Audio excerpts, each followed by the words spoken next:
So hey guys, I welcome you back to ASJ. This is Sambhav here, your mentor for mathematics for ITJ. This problem is from the chapter 3D, and again this problem is a very easy problem, and this problem is taken from a previous J advanced paper only. So I hope you guys will appreciate the level of this problem. So without wasting much time, I think we can start with this problem. तो देखो, ये problem है हमारे पास 3D में, जिसमें हमें बोला है कि distance between the plane ax minus 2y plus z is equal to d and the plane containing the lines this is √6. ठीक है, तो डिस्टेंस से जब भी इम्प्लीकेशन होता है तो डिस्टेंस का मतलब ही मिनिमम डिस्टेंस होता है.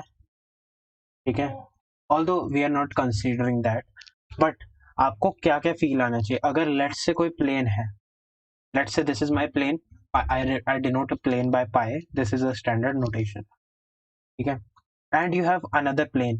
तो आपके पास ये है प्लेन, आपके पास π2, और आपके पास एक और प्लेन है जो कि इसको इंटरसेक्ट कर रहा है. ठीक है, π2 is a parallel plane and let's say that this is our third plane, so this is let's say π3. so what is the distance between π1 and π2? I'll call it some, let's say x. Concept क्या है? देखो, concept बहुत ही clear है. आपको क्या समझ आना चाहिए इस क्वेश्चन से? आपको ये समझ में आना चाहिए कि अगर आपके पास यहाँ पर एक प्लेन दिया गया हो, if you are given with a plane and you have been given some minimum distance from that plane, this actually implies that if you are given minimum distance between two planes, then planes को parallel होना बहुत जरूरी है. ठीक है, planes अगर intersecting होंगे, if our planes are intersecting, then the minimum distance will be 0. तो अगर हमारे पास डिस्टेंस दिया हो and this distance is not equal to 0, then I can surely say that these planes are parallel planes. ठीक है, और ये चीज आप ऑटोमेटिकली दिमाग लगाएं तो थोड़ा आप सोच भी सकते हैं. देखिए, क्लियर सी बात है कि नॉन जीरो है, तो आपके पास एक प्लेन ऐसे आ रहा होगा, दूसरा प्लेन ऐसे आ रहा होगा, तभी तो कुछ डिस्टेंस आएगा. अगर यहाँ पर इंटरसेक्ट हो गया तो मिनिमम डिस्टेंस 0 हो गया. तो डिस्टेंस जब भी दिया हो, नॉन जीरो क्वांटिटी दी गई हो, तो आपको पहली और आखिरी बार ये सोचना है कि ये जो डिस्टेंस दिया गया है ये पैरेलल प्लेन के रिस्पेक्ट में दिया गया है. ठीक है, तो इससे मैं क्या इम्प्लीकेशन निकाल सकता हूं कि जो भी मेरा फाइनल प्लेन होगा, जो भी मेरा प्लेन नंबर 2 होगा, जिससे प्लेन नंबर 1 का डिस्टेंस है √6, तो जो भी प्लेन नंबर 2 होगा वो प्लेन नंबर 1 के पैरेलल होगा. ठीक है, और अगर वो प्लेन नंबर 1 के पैरेलल है, तो अगर प्लेन नंबर 1 की इक्वेशन जो कि थी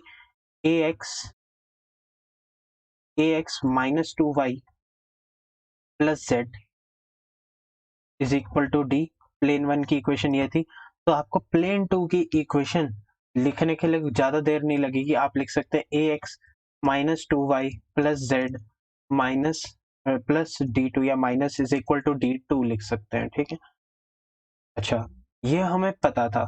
अब यहाँ पर हमारे पास एक a वेरिएबल है, तो सबसे पहला टास्क होगा कि अगर हम इसका वैल्यू निकाल लें, अगर हम इसका वैल्यू निकाल पाए तो हमारा काम बन जाएगा. ठीक है, क्योंकि हम जब इसके बीच में डिस्टेंस लिखेंगे, दो प्लेन्स के बीच में, तो उसका फॉर्मूला होता है d2 माइनस d1 का mod over square root of a square plus b square plus c square, where a, b and c are the direction ratios of that plane, and that is of course the direction ratios mean the normal vector to the plane. ठीक है, तो this question was a very beautifully framed question because आपके पास ये distance, ये चीज नहीं दी गई होती. अगर किसी को ये सब इंट्यूशन लग जाए, ठीक है, ऑल्दो अगर आप दिमाग ना लगाए ना इस पे, तब भी ये सॉल्व हो जाता.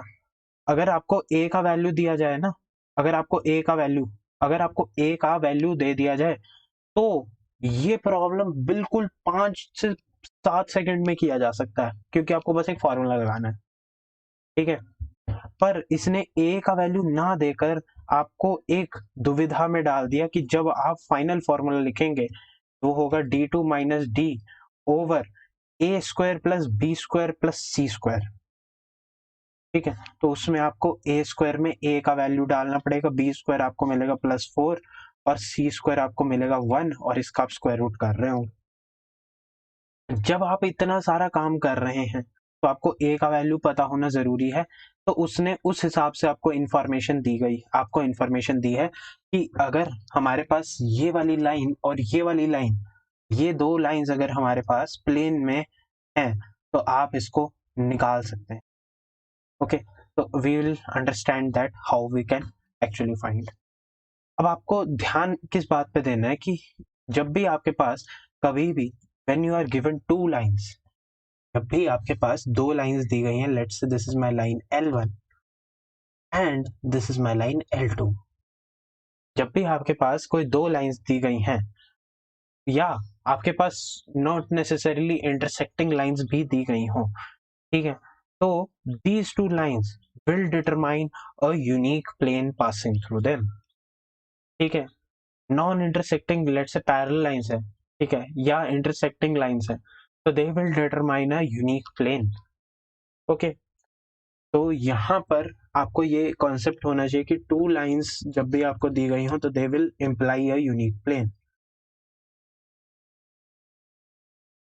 क्योंकि आप हमेशा एक प्लेन पास कर सकते हैं, ठीक है। अगर आपके पास एक लाइन दी गई हो तो आप इनफाइनाइटली मेनी प्लेन पास कर सकते हैं, जस्ट लाइक कि आपको एक पॉइंट दिया गया हो तो आप उससे इनफाइनाइट लाइंस ड्रॉ कर सकते हैं, तो दो पॉइंट दिए गए हो तो आपको यूनिक लाइन मिलती है।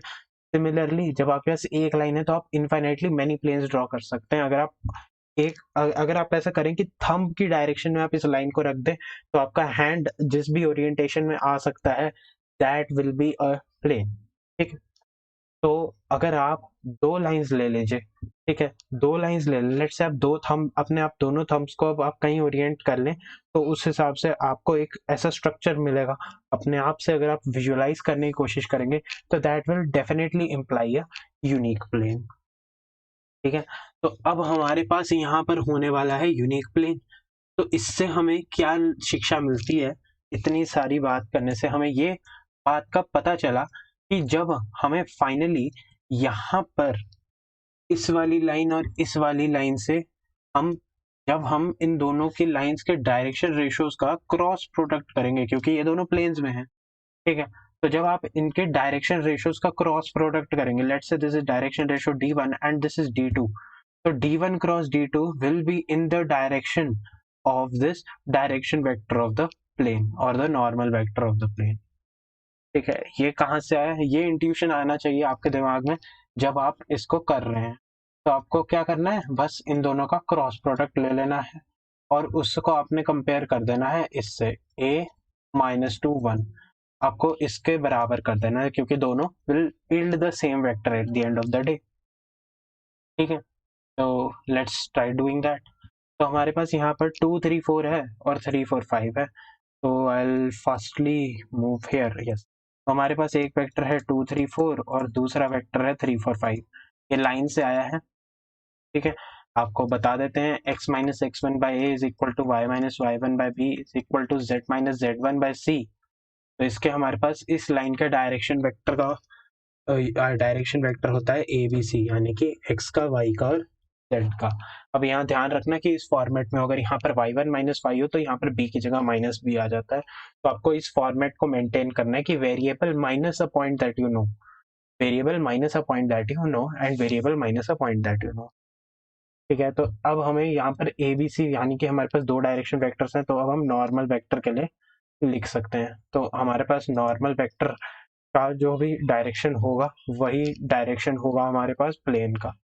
हम नॉर्मल वेक्टर लिखने के लिए यहाँ पर सिंपल एक आई जे के लगाएंगे और हमारा काम बन जाएगा। तो यहाँ पर 2 3 4 3 4 5 कर लेते हैं, तो 15 माइनस 16 माइनस आई आ जाएगा यहाँ पर, ठीक है, minus J times of 10 minus 12 तो प्लस 2j और k times of 8 minus 9 minus k। तो हमारे पास जो डायरेक्शन वेक्टर है वो है -1 2 और -1, ठीक है।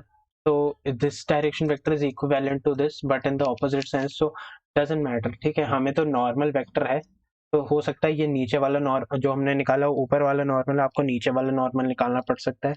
मैंने बी क्रॉस ए निकाला, आप ए क्रॉस बी निकालेंगे तो आपको वो निचली डायरेक्शन में मिल रहा होगा जो आपको रिक्वायर्ड वेक्टर है।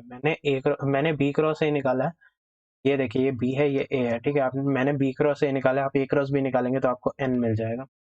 तो मैं इसे एन डैश लिख देता हूँ यहाँ पर, और इसको मैं एन लिख देता हूँ यहाँ पर, एन वेक्टर। तो हमें तो एन निकालना है। तो चलिए कोई फर्क नहीं पड़ता, और एन डैश उसके बिल्कुल 180 पे होगा। तो एनीवेज हमारे पास आ जाता है डायरेक्शन वेक्टर। यहाँ माइनस साइन रह गया था तो वो लगा दिए। और अब हम आते हैं वापस अपने सवाल पे कि हमारे पास ये वाला जो 1 माइनस टू 1 है, this must be equal to a minus two 1। तो इससे हमें ए का वैल्यू मिल गया 1। ठीक है, और ए का वैल्यू 1 मिलते ही हमारे पास एक बहुत ही क्लियर सा आइडिया हो गया कि ये जो प्लेन है इसका डायरेक्शन भी पता है। अब हमें क्या करना है, अभी हमें बस ये डी का मॉड डी का वैल्यू निकालना है, मतलब हमें ये वाला पॉइंट निकालना, सॉरी ये वैल्यू निकालना है जब हमें ये रूट पता है। तो चलिए इस वाले पार्ट को भी देख लेते हैं।